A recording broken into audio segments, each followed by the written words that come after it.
Hello বন্ধুরা, আমি আজকে যাচ্ছি রাজারহাটের তীর্থস্থান ঘুরতে। সবাই আমার সাথে চলুন, দেখবেন ওখানে কি কি হচ্ছে আর কি। আমরা এখন রাস্তার পথে রাজারহাটের উদ্দেশ্যে রওনা হই। আমার সাথে আছে দীপ্ত দাদা, সীমান্ত। আমি তাদের সাথেই যাচ্ছি আর কি। আসলে তারা আমাকে বলতেছে চলো ওখান থেকে ঘুরে আসি। আমি কখনো যাইনি, আমার লাইফের ফার্স্ট টাইম রাজারহাটের তীর্থস্থান ঘুরে দেখা। আসলে যে যাচ্ছি, যেতে যেতে রাস্তার কিছু দৃশ্য আপনারা দেখতে পাচ্ছেন। আসলে গ্রাম বাংলার রাস্তাগুলো এরকমই হয়, অনেক সুন্দর এবং মনোরম পরিবেশ। আমরা রাজারহাটে পৌঁছে মন্দিরের দিকে রওনা হচ্ছি। দেখতেই পাচ্ছেন আপনারা, মেলার অনেক কিছু সামগ্রী এখানে মেলাতে বসে গেছে। আসলে আমরা খুব তাড়াতাড়ি পৌঁছেছি এই মেলাতে। খুব সকাল সকাল রওনা হয়েছিলাম আমরা, ভোর 5টায়। সকাল সকাল আসার মূল কারণ হচ্ছে তাড়াতাড়ি রান্না বান্না শেষ করে, খাওয়া দাওয়া শেষ করে আমরা চলে আসব। এই যে আপনারা দেখতে পাচ্ছেন মেলা, এখানে মেলার এই যে রাজারহাটের শ্রী শ্রী মদন মোহন জিও বিগ্রহ ওং, আপনারা এই মেলাতে আসবেন। আসলে মেলাটা একটা অনেক সুন্দর মনোরম পরিবেশে অনুষ্ঠিত হয়েছে। আসলে এই মেলাটা একটা তীর্থস্থান, এখানে সবাই আসে আর কি এই মেলায় অংশগ্রহণ করার জন্য। আসলে মেলা মানেই তো অনেক কিছু, একটা তীর্থস্থানের মতো। এখানে অনেক মানুষ পূজা দিচ্ছে, দেখতেই পাচ্ছেন।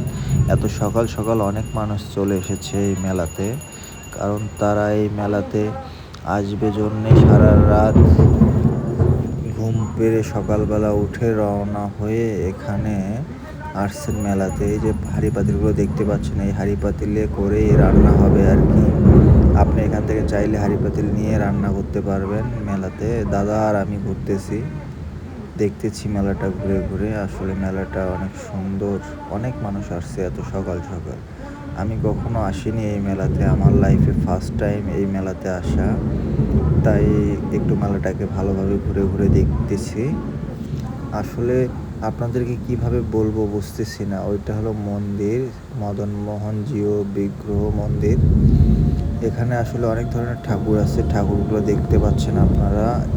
দেখুন ঠাকুরগুলো, আপনাদের ভালো লাগবে। আসলে আসলে এটা পঞ্চপাণ্ডবদের একটা তীর্থস্থান। এখান থেকে পঞ্চপাণ্ডব করতেছিল আর কি।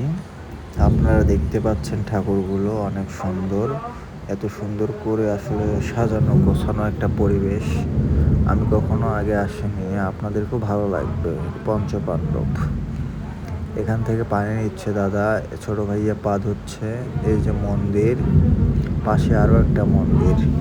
মন্দিরে আপনারা দেখতে পাচ্ছেন অনেক ধরনের ঠাকুর। আসলে পঞ্চপাণ্ডব এখানে ভালো লাগতেছে আর কি, আপনাদেরও ভালো লাগবে। আপনারা চাইলে আসবেন রাজারহাটের এই বিশাল তীর্থস্থানে।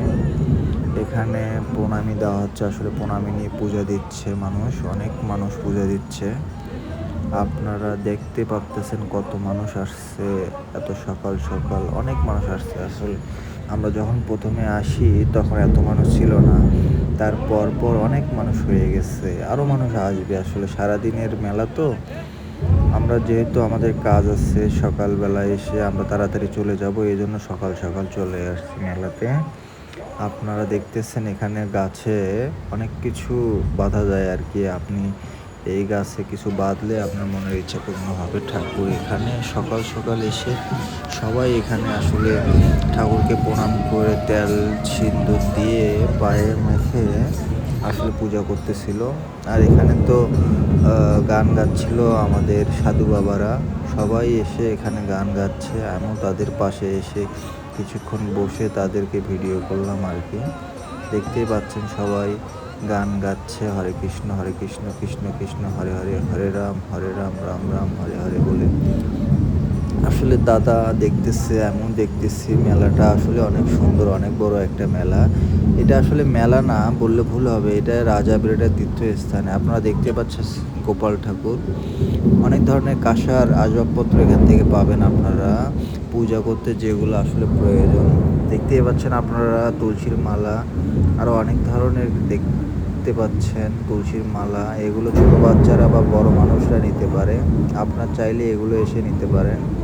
কারণ তুলসীর মালা গলায় পরলে পুণ্য হয় আর কি। অবশ্যই আপনারা তুলসী মালা গলায় পরবেন।